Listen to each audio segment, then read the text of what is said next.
ಯತ್ನಾಳ್ ಹಿಂದೂ ಹುಲಿ ಅಲ್ಲ, ಆತನೊಬ್ಬ ಇಲಿ ಅಂತ ರೇಣುಕಾಚಾರ್ಯ ಅವರು ಇವತ್ತು ಮಾತನ್ನು ಮುಂದುವರಿಸಿದ್ದಾರೆ. ಯತ್ನಾಳ್ ಬ್ಲ್ಯಾಕ್ ಮೇಲ್ ರಾಜಕಾರಣವನ್ನು ಮಾಡ್ತಾ ಇದ್ದಾರೆ, ನನಗೆ ಫೋನ್ ಮಾಡಿ ಬಾ ನಿನ್ನ ನೋಡ್ಕೊಳ್ತೀವಿ ಅಂತ ಹೆದರಿಸ್ತಾ ಇದ್ದಾರೆ ಅಂತೆಲ್ಲ ಹೇಳಿದ್ದಾರೆ. ನಾನು ನಾಟಿ ಹೋರಿ, ನಾನು ಜಗ್ಗಲ್ಲ ಬಗ್ಗಲ್ಲ ಕುಗ್ಗಲ್ಲ, ಯಡಿಯೂರಪ್ಪ ಧೂಳಿಗೂ ಯತ್ನಾಳ್ ಸಮ ಇಲ್ಲ. ಬಿಜಾಪುರದ ಪ್ರಭಾವಿ ಸಚಿವರ ಜೊತೆ ಯತ್ನಾಳ್ ಮ್ಯಾಚ್ ಫಿಕ್ಸಿಂಗ್ ಇದೆ. ಯಾರು ಬಿಜಾಪುರದ ಪ್ರಭಾವಿ ಸಚಿವ? MB ಪಾಟೀಲ್ ಅವರೊಬ್ಬರೇ ಇರೋದೀಗ ಅಲ್ಲಿ. ಮೀರ್ ಸಾದಿಕ್ಕು, ಶಕುನಿ, ಮಲ್ಲಪ್ಪ ಶೆಟ್ಟರಂಥ ದ್ರೋಹಿಗಳ ಥರ ಯತ್ನಾಳ್ ಗುಂಪಿದೆ. ಕಾಂಗ್ರೆಸ್ನ ಸುಪಾರಿ ಪಡೆದು ಯತ್ನಾಳ್ ಮಾತಾಡ್ತಾ ಇದ್ದಾರೆ. ದಾವಣಗೆರೆಯಲ್ಲಿ ಬೃಹತ್ ಸಮಾವೇಶ ಮಾಡ್ತೀವಿ ಅಂತ ರೇಣುಕಾಚಾರ್ಯ ಕೆಂಡಾಮಂಡಲರಾಗಿ ಸುದ್ದಿಗೋಷ್ಠಿಯಲ್ಲಿ ಮಾತನಾಡಿದ್ದಾರೆ. ನಾನು ಹಳ್ಳಿಯಿಂದ ಬಂದಿರ್ತಕ್ಕಂಥವನು, ನನಗೆಲ್ಲವೂ ಗೊತ್ತಿದೆ. ಓರಿ ಆಯ್ತಣ್ಣ, ಈ ರೀತಿ ಬ್ಲ್ಯಾಕ್ ಮೇಲ್ ಮಾಡಿ ಬೆದರಿಕೆ ಹಾಕಿ ನಾನು ಜಗ್ಗಲ್ಲ ಕುಗ್ಗಲ್ಲ ಬಗ್ಗಲ್ಲ, ಇದು ಯಾರ್ದು? ಯಡಿಯೂರಪ್ಪಂದು ಧ್ವನಿ. ಆ ಧ್ವನಿಯಾಗಿ ಅದೇ ರೀತಿ ನಾನು ನಿಮಗೆ ಎಚ್ಚರಿಕೆಯನ್ನು ಕೊಡ್ತಾ ಇದ್ದೀನಿ. ಈಗ ಒಬ್ಬನೇ ಇವತ್ತು ಬೆಳಗ್ಗೆ ಆ ನಂಬರ್ ಐತಿ, ನೀನು ಬಾಲಿ ನೋಡ್ಕೊಂತೀನಿ. ರಾಜ್ಯದ ಉದ್ದಗಲಕ್ಕೆ ಪ್ರವಾಸ ಮಾಡ್ತೀವಿ, ನಿಮ್ಮ ಕರಿಗಳಿಗೆ ಜಗ್ ಬಿಡ್ತೀವ ಬಗ್ಬಿಡ್ತೀವ, ಲಕ್ಷಾಂತರ ಕೋಟಿಗಟ್ಟಲೆ ಕಾರ್ಯಕರ್ತರಿದ್ದಾರೆ. ಇಂಥ ಜಗ್ಗಲ್ಲ ಬಗ್ಗಲ್ಲ, ಇಂಥ ಬ್ಲ್ಯಾಕ್ ಮೇಲ್ ರಾಜಕಾರಣ ಕೈ ಬಿಡಬೇಕು. ನಮಗೂ ನಮ್ಮ ಕಾರ್ಯಕರ್ತರ ಮುಖಂಡರು ನಂಬರ್ ಕೊಟ್ಟೋಣ, ಕರೆ ಮಾಡ್ತೀವಿ. ಬೇಡಪ್ಪ, ಸತ್ಯೋಗ್ಲು ತಾಯಿ ಚಾಮುಂಡೇಶ್ವರಿ ನಮಗೆ ಹಣೆ ಕೇಳಿದ್ರು, ನಾವು ಬೇಡ, ಏನೇ ಇದ್ರು ರಾಜಕೀಯವಾಗಿ ನಾವು ಫೈಟ್ ಮಾಡೋಣ. ಇದು ರಾಜಕೀಯವಾಗಿ, ಆದರೆ ವೈಯಕ್ತಿಕವಾಗಿ ತೇಜೋದ ಮಾಡೋಕ್ಕೆ ಸೋಷಿಯಲ್ ಮೀಡಿಯಾದಲ್ಲಿ ನನಗೆ ಅಗೌರವ ರೀತಿ ಇಂಥವು ಕಲೆ ಎದುರಿಲ್ಲ. ನಾನು ಇವತ್ತು ತಾಯಿ ಚಾಮುಂಡಿ ನಿನ್ನೆ ಗಣೇಶನಲ್ಲಿ ಸದ್ಬುದ್ಧಿ ಕೊಡಲಿ ಅಂತ ಹೇಳಿದ್ವಿ. ನಾನು ರಾಜ್ಯ ಬಿಜೆಪಿಯಲ್ಲಿ ಬಣ ಬಡಿದಾಟ ಅನ್ನೋದು ದಿನದಿಂದ ದಿನಕ್ಕೆ ಹೆಚ್ಚಾಗ್ತಾ ಇದೆ. ಮೈಸೂರಿನಲ್ಲಿ ವಿಜಯೇಂದ್ರ ಬಣ ಎಲ್ಲರೂ ಕೂಡ ಸೇರಿಕೊಂಡು ಇವತ್ತು ಚಾಮುಂಡಿ ಸನ್ನಿಧಿಗೆ ಹೋಗಿ ಪೂಜೆಯನ್ನು ಮಾಡಿಸಿ ಯತ್ನಾಳ್ ವಿರುದ್ಧ ದೊಡ್ಡ ಮಟ್ಟದ ಆರೋಪಗಳನ್ನು ಮಾಡ್ತಾ ಇದ್ದಾರೆ. ಅದು ಯಾವ ರೀತಿ ಅಂತಂದರೆ, ಯತ್ನಾಳೇ ನಮಗೆ ಆಂತರಿಕ ಶತ್ರು ಅನ್ನೋ ರೀತಿಯಲ್ಲಿ.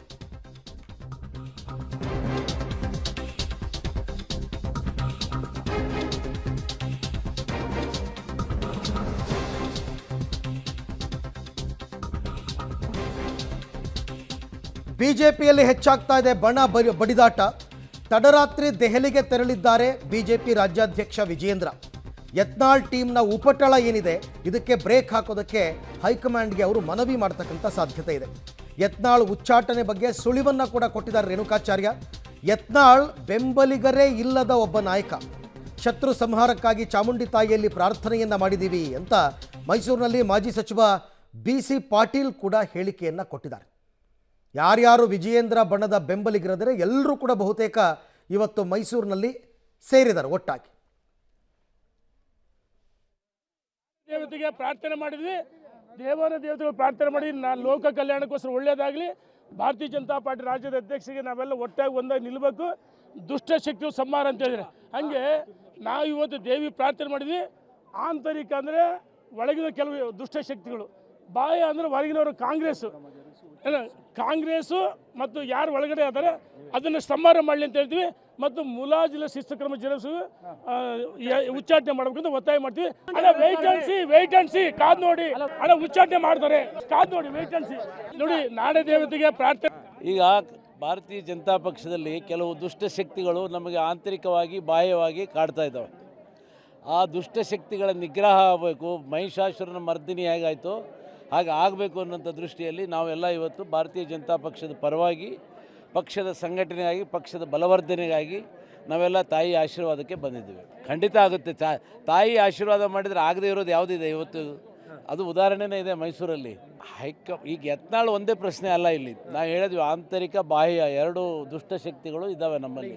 ಅಂದರೆ ಉಳಿದವ್ರು ಹೆಂಗೆ ಲೀಡರ್ ವಿತೌಟ್ ಫಾಲೋಯರ್. ಈಗ ಅವರು ಲೀಡರ್ ವಿತೌಟ್ ಫಾಲೋಯರ್, ಲೀಡರ್ ಯಾವಾಗ ಆಗ್ತಾನೆ ಅಂದರೆ ಫಾಲೋಯರ್ಸ್ ಇದ್ದಾಗ.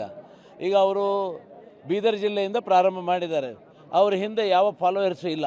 ಭಾರತೀಯ ಜನತಾ ಪಕ್ಷದ ಯಾವ ಕಾರ್ಯಕರ್ತರಾಗಲಿ, ಅಧ್ಯಕ್ಷರುಗಳಾಗಲಿ, ಮಾಜಿ ಶಾಸಕರುಗಳಾಗಲಿ ಯಾರೂ ಇಲ್ಲ. ಅಂದರೆ ಏಕಾಂಗಿಯಾಗಿ ತಾನೇ ಸ್ವಯಂಕೃತ ಲೀಡ್ರ್ ಅಂತ ಹೇಳ್ಕೊಂಡು ಹೋದರೆ ಲೀಡ್ರ್ ಆಗೋದಿಲ್ಲ. ಇನ್ನೊಬ್ಬರು ಬೈಯೋದೇ ಲೀಡರ್ಶಿಪ್ ಅಲ್ಲ. ಯಾವಾಗಲೂ ಇನ್ನೊಬ್ಬರು ಬೈಯೋದು, ಇನ್ನೊಬ್ಬರು ತೆಗಳೋದು. ಇವತ್ತು ಯತ್ನಾಳ್ ಅವರಿಗೆ ನಿಜವಾಗಿಯೂ ಕಳಕಳಿ ಇದ್ದರೆ ಅವರು ಕಾಂಗ್ರೆಸ್ ಪಕ್ಷದ ಪರವಾಗಿ ವಿರುದ್ಧವಾಗಿ ದಾಳಿ ಮಾಡಬೇಕು. ಅವ್ರನ್ನ ಅಟ್ಯಾಕ್ ಮಾಡಬೇಕು. ಅದನ್ನು ಬಿಟ್ಟು ಅವರು ಕಾಂಗ್ರೆಸ್ ಪಕ್ಷವನ್ನು ಅಟ್ಯಾಕ್ ಮಾಡಿದರೆ ಅದು ಪಬ್ಲಿಸಿಟಿ ಆಗಲ್ಲ ಅಂತೇಳಿ ಬರೀ ಯಡಿಯೂರಪ್ಪನವರು ವಿಜೇಂದ್ರ ಅವ್ರನ್ನ ಬೈಕೊಂಡು ಹೋಗುವಂಥ ಕೆಲಸ ಮಾಡ್ತಾಯಿದ್ದಾರೆ. ಅದು ಸರಿಯಲ್ಲ. ಇದು ಕಾರ್ಯಕರ್ತರಲ್ಲಿ ಭಾಳ ದೊಡ್ಡ ಗೊಂದಲ ಸೃಷ್ಟಿಯಾಗಿದೆ. ಏನಪ್ಪ ಇವ್ರಿಗೆ ಹೇಳೋರು ಕೇಳೋರು ಯಾರು? ಕೇವಲ ಇಷ್ಟೇ ಅಲ್ಲ ಯತ್ನಾಳ್ ವಿರುದ್ಧ ಇವರ ಆಕ್ರೋಶ. ಇನ್ನು ಯತ್ನಾಳ್ ವಿರುದ್ಧ ಕೇವಲ ನಾಯಕರು ಮಾತ್ರ ಗುಡುಗಿಲ್ಲ. ಇವತ್ತು ಮೈಸೂರಿನಲ್ಲಿ ಕಾರ್ಯಕರ್ತರು ಕೂಡ ಇವತ್ತಿನ ಪ್ರೆಸ್ ಮೀಟ್ನಲ್ಲಿ ಕೂಗಾಡಿದ್ದಾರೆ. ಮೊದಲು ಅವ್ರನ್ನ ಪಕ್ಷದಿಂದ ಉಚ್ಚಾಟನೆ ಮಾಡಿ ಆಮೇಲೆ ಪ್ರೆಸ್ ಮೀಟ್ ಮಾಡಿ ಅಂತ.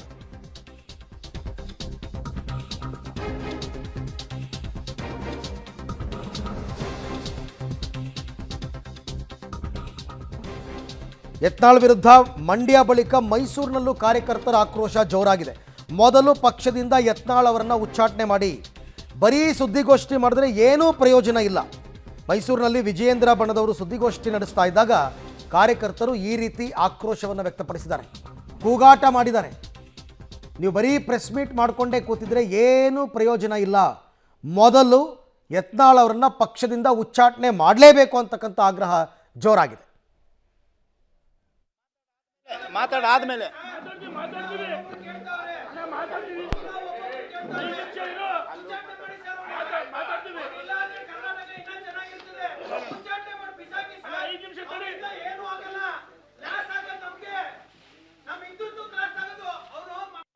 ಹಿಂದುತ್ವ ನಾಯಕ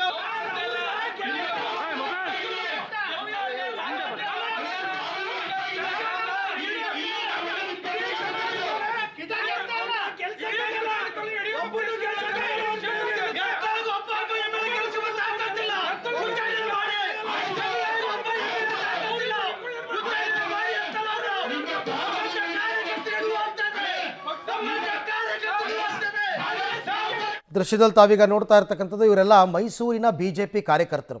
ಅವ್ರಿಗೂ ಸಾಕಾಗಿ ಹೋಗಿದೆ. ಯಾಕೆಂತಂದರೆ ಅವರು ಫೀಲ್ಡಲ್ಲಿ ಕಾಂಗ್ರೆಸ್ ಕಾರ್ಯಕರ್ತರನ್ನ ಎದುರಿಸಬೇಕು, ಅವರು ಲೇವಡಿ ಮಾಡ್ತಾರೆ. ಹಾಗಿದ್ದಾಗ ಸಹಜವಾಗಿ ಕಾರ್ಯಕರ್ತರಿಗೆ ಸಿಟ್ಟು ಆಕ್ರೋಶ ಹೊರಗೆ ಬರುತ್ತೆ. ಅದನ್ನು ಇವತ್ತು ನಾಯಕರ ಮುಂದೆ ತೋರಿಸ್ಕೊಂಡಿರ್ತಕ್ಕಂಥದ್ದು. ಮೊದಲು ಯತ್ನಾಳ್ ಅವರನ್ನು ಪಕ್ಷದಿಂದ ಉಚ್ಚಾಟನೆ ಮಾಡಿ ಹೈಕಮಾಂಡ್ಗೆ ಇವೆಲ್ಲವೂ ಕೂಡ ಮುಟ್ಟಬೇಕು ಈ ಧ್ವನಿಗಳು ಅಂತ. ಈ ಎಲ್ಲ ವಿಚಾರಕ್ಕೆ ಸಂಬಂಧಪಟ್ಟಂತೆ ಮತ್ತಷ್ಟು ಮಾಹಿತಿ ನನ್ನ ಕೊಲಿ KP ನಾಗರಾಜ್ ಅವರಿಂದ ಪಡ್ಕೋತೀನಿ. KP, ಬೈ ಎಲೆಕ್ಷನ್ನಲ್ಲಿ 3 ಕ್ಷೇತ್ರಗಳನ್ನು ಸೋತ ಬಳಿಕ ಆಡಳಿತಾರೂಢ ಕಾಂಗ್ರೆಸ್ ಮುಂದೆ ಒಗ್ಗಟ್ಟು ಪ್ರದರ್ಶನ ಮಾಡಬೇಕಾಗಿದ್ದ BJP ಇವತ್ತು ಬಣ ಬಡಿದಾಟದಿಂದ ಈ ಪರಿಸ್ಥಿತಿಗೆ ಬಂದು ನಿಂತಿದೆ. ಹಾಗಾಗಿ ಮೈಸೂರಿನಲ್ಲಿ ಇವತ್ತು ಬೆಳಗ್ಗೆಯಿಂದ ಇಲ್ಲಿ ತನಕ ನಡೆದಂತಹ ಡೆವಲಪ್ಮೆಂಟ್ಸ್ ಏನು ಅಂತ? ನೀವು ಹೇಳಿದಂಗೆ ಅರವಿಂದ್, ಆಡಳಿತ ಪಕ್ಷದ ವಿರುದ್ಧ ವಿರೋಧ ಪಕ್ಷಗಳು ಯಾವತ್ತೂ ಇಷ್ಟರ ಮಟ್ಟಿಗೆ ಒಗ್ಗಟ್ಟಾಗಿ ಬೀಳಬೇಕಾಗಿತ್ತು ಮತ್ತು ಇದು ಬೀಳುವಂತಹ ಸಂದರ್ಭವೂ ಕೂಡ. ಆದರೆ BJPಯ ಪಾಲಿನ ದುರಂತ ಏನು ಅಂತ ಅಂದರೆ BJP ತನ್ನೊಳಗೆ ತಾನು ಬಡ್ದಾಡ್ಕೊಳ್ಳುವಂತಹ ಪರಿಸ್ಥಿತಿ ಬಂದಿದೆ. ಒಂದು ರೀತಿಯಾಗಿ ದಾಯಾದಿಗಳ ಕಲಾದ ರೂಪದಲ್ಲಿ ಮುಗಿಲು ಮುಟ್ಟಿರುವಂಥದ್ದು. ಯಾಕಂದರೆ ಒಂದು ಕಡೆಯಲ್ಲಿ ಬೀದರ್ ಗುಲ್ಬರ್ಗದ ಭಾಗದಲ್ಲಿಂದಲೂ ಕೂಡ ಯತ್ನಾಳ್ ಭಾಳ ದೊಡ್ಡ ಮಟ್ಟದಲ್ಲಿ ವಿಜೇಂದ್ರ ಅವರ ಮೇಲೆ ದೊಡ್ಡ ಮಟ್ಟದಲ್ಲಿ ಹರಿಯಾಯ್ತಾ ಇದ್ದಾರೆ. ಇದಕ್ಕೆ ಕೌಂಟರ್ ಅನ್ನುವಂಥ ರೀತಿಯಲ್ಲಿ ನಿನ್ನೆಯಿಂದಲೂ ಕೂಡ ಒಂದು ರೀತಿಯಾದಂತಹ ಆಕ್ರೋಶದ ಮಾತು ಯತ್ನಾಳ್ ವಿರುದ್ಧ ಭಾಳ ದೊಡ್ಡ ಮಟ್ಟದಲ್ಲಿ ಆಗ್ತಾ ಇರುವಂಥದ್ದು. ಇವತ್ತು ಕೂಡ ರೇಣುಕಾಚಾರ್ಯ ಅವರ ನೇತೃತ್ವದಲ್ಲಿ ಒಟ್ಟು 30ಕ್ಕೂ ಹೆಚ್ಚು ಮಾಜಿ ಶಾಸಕರು, ಮಾಜಿ ಸಚಿವರು ಎಲ್ಲರೂ ಕೂಡ ಮೈಸೂರಿನ ಚಾಮುಂಡಿ ಬೆಟ್ಟಕ್ಕೆ ಬಂದಿದ್ದರು. ಚಾಮುಂಡಿ ಬೆಟ್ಟದಲ್ಲಿ ಪೂಜೆಯನ್ನು ಸಲ್ಲಿಸಿದ್ರು. ನೇರವಾಗಿ ಶತ್ರು ಸಂಹಾರಕ್ಕೋಸ್ಕರವಾಗಿ ನಾವು ಬಂದಿದ್ದೇವೆ ಅನ್ನುವಂಥ ಮಾತುಗಳನ್ನ ಕೂಡ ಹೇಳಿದರು. ತದನಂತರದಲ್ಲಿ ಸುದ್ದಿಗೋಷ್ಠಿಯಲ್ಲಿ ಒಂದು ಹಂತದಲ್ಲಿ BJPಯ ಕಾರ್ಯಕರ್ತರ ಆಕ್ರೋಶವೂ ಕೂಡ ಮುಗಿಲು ಮುಟ್ಟಿತ್ತು. ನೀವು ಬರೀ ಈ ಥರ ಸುದ್ದಿಗೋಷ್ಠಿ ಮಾಡಿ ಏನು ಪ್ರಯೋಜನ ಇಲ್ಲ, ಯತ್ನಾಳ್ ಅವರ ಉಚ್ಚಾಟನೆ ಆಗಬೇಕು ಅನ್ನುವಂಥ ರೀತಿಯಾದಂತಹ ಆಕ್ರೋಶದ ಮಾತುಗಳನ್ನು ಕಾರ್ಯಕರ್ತರು ಆಡುವಂತಹ ಕೆಲಸವನ್ನು ಮಾಡಿದರು. ಭಾಳಷ್ಟು ಕಾರ್ಯಕರ್ತರು ಯತ್ನಾಳ್ಗೆ ಸುದ್ದಿಗೋಷ್ಠಿ ನಡುವೆಯೇ ಧಿಕ್ಕಾರವನ್ನು ಕೂಗಿ ಯತ್ನಾಳ್ ವಿರುದ್ಧ ತಮ್ಮ ಆಕ್ರೋಶವನ್ನು ವ್ಯಕ್ತಪಡಿಸಿದರು. ಜೊತೆಗೆ ಯತ್ನಾಳ್ ಅವರಿರ್ಬೋದು, BC ಪಾಟೀಲ್ ಇರ್ಬೋದು ಹಾಗೂ ಹಲವು ನಾಯಕರುಗಳು ಯತ್ನಾಳ್ ವಿರುದ್ಧ ಹರಿಯಾಯುವಂಥ ಕೆಲಸವನ್ನು ಮಾಡ್ತಾ ಇರುವಂಥದ್ದು. ಒಂದು ಹಂತದಲ್ಲಿ BJP ಹೈಕಮಾಂಡ್ಗೆ ನಾವು ಒತ್ತಡವನ್ನು ಏರ್ತಾ ಇದ್ದೇವೆ, ಇದಕ್ಕೆ ನೀವು ಲಗಾಮ್ ಹಾಕಲೇಬೇಕು, ಯತ್ನಾಳ್ ಅವರ ಉಚ್ಚಾಟನೆ ಆಗಲೇಬೇಕು ಪಕ್ಷದಿಂದ ಅನ್ನುವಂತಹ ವಾಯ್ಸನ್ನು ಕೂಡ ರೈಸ್ ಮಾಡಿದ್ದಾರೆ. ಅರವಿಂದ್, ಓಕೆ, ಇದೆಲ್ಲ ಒಂದು ಕಡೆ KP, ಬಟ್ ಈ ತಂಡ ಏನಿದೆ ವಿಜಯೇಂದ್ರ ಬಣ ಅಥವಾ ವಿಜಯೇಂದ್ರ ಬೆಂಬಲಿಗರ ತಂಡ, ಇವರ ಮುಂದಿನ ಹೋರಾಟ ಏನು ಅಂತಂದ್ಬಿಟ್ಟು ಈಗ ಹೈಕಮಾಂಡ್ ತನಕ ಈ ಧ್ವನಿ ಮುಟ್ಟಬೇಕು ಅಂತಂದರೆ ಮುಂದೇನು ಪ್ಲ್ಯಾನು? ಅವರು ಬಹುತೇಕ ಆಲ್ರೆಡಿ ಒಂದು ಪ್ಲಾನ್ ಆಫ್ ಆ್ಯಕ್ಷನ್ ಇದ್ದಾರೆ ಮತ್ತು ಕೆಲವೊಂದಿಷ್ಟು ಒಂದು ಖಚಿತವಾದಂಥ ಭರವಸೆಯಲ್ಲೂ ಕೂಡ ಇದ್ದಂತಿದ್ದಾರೆ. ಅಂದರೆ ಉಚ್ಚಾಟನೆ ಆಗೇ ಬಿಡುತ್ತೆ ಅನ್ನುವಂಥ ವಿಶ್ವಾಸ ಕೆಲವೊಂದು ನಾಯಕರುಗಳಲ್ಲಿ, ಇಲ್ಲಿ ಬಂದಿರುವಂಥ ಕೆಲವು ನಾಯಕರಲ್ಲೇ ಇದ್ದಾರೆ. ಹೀಗಾಗಿ ಅವರು ಇನ್ನೊಂದು 3-4 ದಿನಗಳಲ್ಲಿ ಅವರು ಮುರುಡೇಶ್ವರಕ್ಕೂ ಕೂಡ ಹೋಗ್ತಾರೆ. ತದನಂತರದಲ್ಲಿ ಅಲ್ಲಿಂದ ಒಂದು ವೇಳೆ ಈ ಒಂದು 5-6 ದಿನದಲ್ಲಿ ಅಥವಾ ಒಂದು 8-10 ದಿನದಲ್ಲಿ ಇದೇನಾದರೂ ಸೆಟ್ಲ್ಮೆಂಟ್ ಆಗದೇ ಇದ್ದರೆ ನಿಶ್ಚಿತವಾಗಲೂ ಕೂಡ ದಾವಣಗೆರೆಯಲ್ಲಿ ಬೃಹತ್ ಸಮಾವೇಶವನ್ನು ಮಾಡುವ ಮೂಲಕವಾಗಿ ಪ್ರಮುಖವಾಗಿ ಬಿ ಜೆ ಪಿಗಿಂತ ಹೆಚ್ಚಾಗಿ ವಿಜಯೇಂದ್ರ ಅವರಿಗೆ ಶಕ್ತಿ ತುಂಬುವಂತಹ ಕೆಲಸದ ಪ್ಲಾನಲ್ಲೂ ಕೂಡ ಈ ಒಂದು ತಂಡ ಇದ್ದಂತಿದೆ. ಅವರ ಪ್ರಕಾರವಾಗಿ ಹಂತ ಹಂತವಾಗಿ ನಮ್ಮ ಸಂಖ್ಯೆ ಹೆಚ್ಚಾಗ್ತಾ ಹೋಗುತ್ತೆ. ನಮ್ಮದು ಬಣ ಅಲ್ಲ, ನಾವು ಬಿ ಜೆ ಪಿಯ ಪಕ್ಷದ ಪರವಾಗಿ ಇರುವಂಥವರು. ಹೀಗಾಗಿಯೇ ಈ ಒಂದು ವಿಚಾರಕ್ಕೆ ಯತ್ನಾಳ್ ಅವರ ಬಾಯಿಗೆ ಲಗಾಮು ಬೀಳದ ಹೊರತು ನಮ್ಮ ಹೋರಾಟ ನಿಲ್ಲೋದಿಲ್ಲ, ನಮ್ಮ ಒಂದು ಈ ಧ್ವನಿ ನಿಲ್ಲೋದಿಲ್ಲ ಅನ್ನುವಂಥದ್ದು. ಹಾಗಾಗಿಯೇ ದಾವಣಗೆರೆಯ ಸಮಾವೇಶಕ್ಕೆ ಇನ್ನೂ ಕೂಡ ಅವರು ಡೇಟನ್ನು ಫಿಕ್ಸ್ ಮಾಡ್ಕೊಂಡಿಲ್ಲ. ಆದರೆ ಒಂದಂತೂ ಕ್ಲಿಯರ್ ಮಾಡ್ಕೋತಾ ಇದ್ದಾರೆ, ಹಂತ ಹಂತವಾಗಿ ಎಲ್ಲ ಡಿಸ್ಟಿಕ್ಗಳಿಗೆ ಹೋಗೋ ಮೂಲಕವಾಗಿ ಒಂದು ಸಂಘಟನೆ, ಅಂದರೆ ಯತ್ನಾಳ್ ಅವರ ಟೀಮ್ ಪ್ರವಾಸವನ್ನು ಏನು ಮಾಡ್ತಾ ಇದೆ, ಯಾವ ಕಾರ್ಯಕರ್ತರು ಕೂಡ ಆ ಟೀಮ್ನ ಜೊತೆಗೆ ಸೇರಬಾರ್ದು ಅನ್ನುವಂಥದ್ದು ಅವರ ಮೊದಲನೇ ಉದ್ದೇಶ. ಯಾಕಂದರೆ ಯತ್ನಾಳ್ ಜೊತೆಲಿ ಹೋಗುವಂಥ ಎಲ್ಲರೂ ಕೂಡ ಒಚ್ಚಾಟನೆ ಆಗಿಬಿಡ್ತಾರೆ. ಹಾಗಾಗಿ ಯಾರು ಸೇರಬೇಡಿ ಅಂತ ಆ ಒಂದು ಯಾತ್ರೆಯ ಶಕ್ತಿಯನ್ನು ಕುಂದಿಸುವಂಥದ್ದು, ಜೊತೆಗೆ ಯತ್ನಾಳ್ ಅವರ ಮೇಲೆ ನಾವು ಉಚ್ಚಾಟನೆ ಮಾಡಲೇಬೇಕು ಅಂತ ಪ್ರೆಷರ್ನ ಕಾರ್ಯಕರ್ತರ ಮೂಲಕವಾಗಿ ಬಿಲ್ಡ್ ಮಾಡುವಂಥ ಕೆಲಸವನ್ನು ಈ ಟೀಮ್ ಮಾಡ್ತಾ ಇದೆ. Arvind. Right KP, thank you. ತಮ್ಮೆಲ್ಲ ಮಾಹಿತಿಗೆ ಧನ್ಯವಾದ. ಇವರ plan of action very simple. ಎಲ್ಲ ಡಿಸ್ಟಿಕ್ಗಳಿಗೂ ಭೇಟಿ ಕೊಟ್ಟು ಅಲ್ಲಿ ಯಡಿಯೂರಪ್ಪ ವಿಜಯೇಂದ್ರ ಸಪೋರ್ಟರ್ಸ್ ಯಾರಿದ್ದಾರೆ ಅವರನ್ನು ಒಗ್ಗೂಡಿಸುವಂತಹ ಕೆಲಸವನ್ನು ಈಗ ನಿಧಾನಕ್ಕೆ ರೇಣುಕಾಚಾರ್ಯ ಆ್ಯಂಡ್ ಟೀಮ್ ಮಾಡ್ತಾ ಇದೆ. ಬಟ್ ಇದು ಏನೇ ಆದರೂ ಕೂಡ ಈಗಾಗಲೇ ಕವಲು ಒಡೆದುಬಿಟ್ಟಿದೆ. ಇದಕ್ಕೆ ಮುಲಾಮು ಹಚ್ಚಬೇಕು ಅಂತಂದರೆ ಹೈಕಮಾಂಡ್ ಮಧ್ಯಪ್ರವೇಶ ಆಗಲೇಬೇಕು. ಯತ್ನಾಳ್ ವಿರುದ್ಧ ಏನು ಕ್ರಮ ತಗೋತಾರೆ ಗೊತ್ತಿಲ್ಲ. ಯಡಿಯೂರಪ್ಪ CM ಆಗಿದ್ದಾಗಿಂದನೂ ಇದೇ ಆಗ್ರಹ, ಇನ್ನೂ ಏನು ಕ್ರಮ ತಗೊಂಡಿಲ್ಲ, ನೋಡೋಣ.